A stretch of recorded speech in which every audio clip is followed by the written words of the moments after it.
lagi banyak Allah Subhanahu wa ta'ala hantar ujian, lagi besarlah anugerah Allah Subhanahu wa ta'ala. Nabi sallallahu alaihi wasallam diuji dengan 3 peristiwa berat.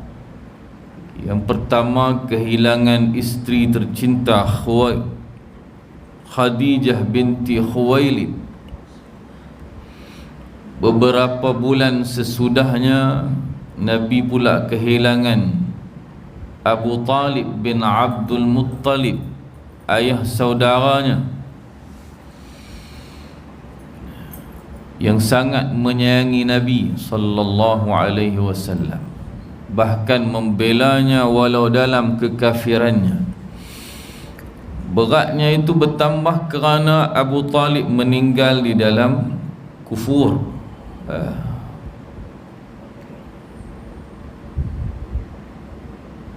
Dan yang ketiga, ketika Nabi sallallahu alaihi wasallam mencari tapak baru dakwah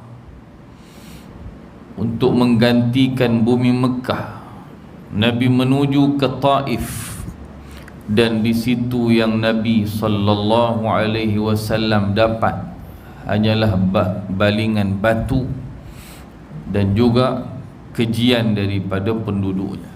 3 peristiwa berturut-turut: kehilangan Khadijah, meninggalnya Abu Talib dalam kekufuran, dan yang ketiganya balingan batu dan penolakan penduduk Taif.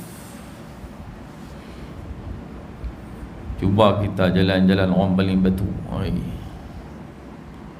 no? Tak ada lagi lah ikut jemaah tabligh, kawan-kawan kita pergi ketuk pintu, Assalamualaikum, dia ambil batu baling. Tak ada. Kata ada, menyorok ada. Dia abang kat anak dia, pi abang, ayah tak ada. Anak dia pun pi abang, ayah ada, ayah abang, ayah tak ada. Itu dah. 3 ni berat.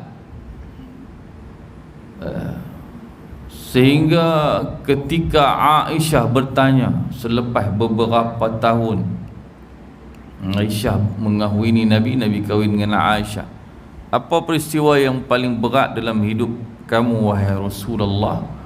Nabi sebut peristiwa ini, pasal dia bertindih satu demi satu ujian. Tuan-tuan, tengok baru ni berita budak kecil, sekolah rendah, dia pergi selamat kawan dia 2 orang lemah. Depa tu selamat, dia tenggelam mati. Oleh kerana rapat dengan ayah, ayah tu pergi rangkul, teriak tetangga, teriak. Dia, ayah dia duk teringat, dia minta satu baju, tak ada nak beli lagi, tak apa cukup duit, tunggu saat nak beli. Teriak.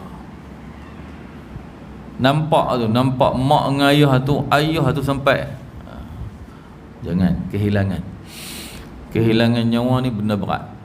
Nabi menyusul, 1 Khadijah, hilang pula Abu Talib, kemudiannya penolakan penduduk Taif.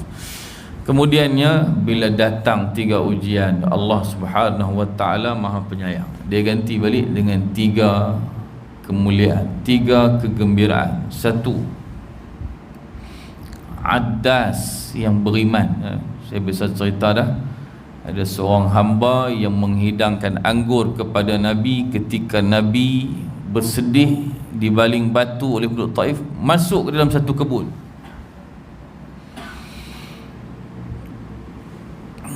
Kebun itu milik 2 adik-beradik anak Rabi'ah, Utbah bin Rabi'ah, Syaibah bin Rabi'ah. Mereka tu antara orang yang suruh orang-orang yang kurang akalnya dan anak-anak kecil baling batu kat Nabi. Tapi mereka kesian kat Nabi bila dengar Nabi berdoa dalam kebun mereka.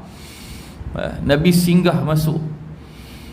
Akhirnya dia hantar seorang hamba nama Addas daripada kota Ninawa, Iraq. Dia bukan orang asal Taif, dia asal daripada Iraq, Ninawa, sekampung dengan Nabi Yunus alaihissalam yang telah meninggalkan mereka beberapa tahun lalu.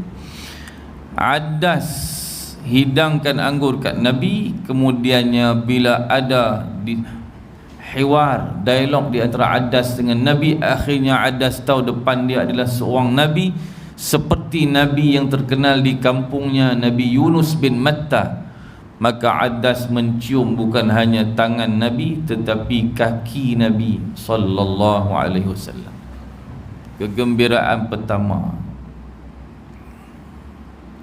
Addas memeluk Islam dan memuliakan Nabi seadanya.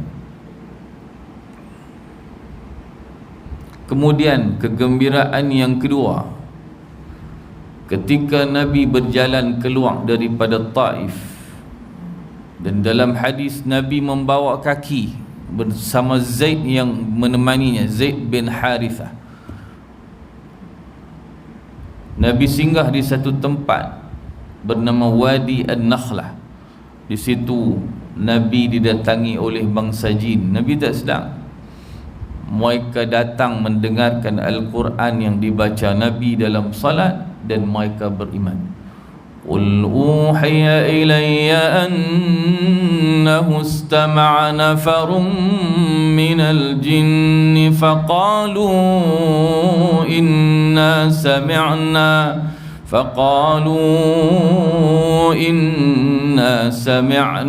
Qur'anan ajaba. Katakanlah wahai Muhammad, telah diwahyukan kepadaku bahawa sekumpulan dari bangsa jin telah datang mendengarkan Al-Quran. Lalu mereka berkata, kami telah mendengar Quran yang menakjubkan, bacaan yang begitu ajaib indah. Yahdi ila ar-rusydi fa'amanna bih, yang ianya membawa kepada petunjuk lalu kami beriman dengannya. Walan nusyrika bi rabbina ahada, dan kami sekali-kali tidak akan selama-lamanya mensyirikkan Tuhan kami dengan sesuatu pun.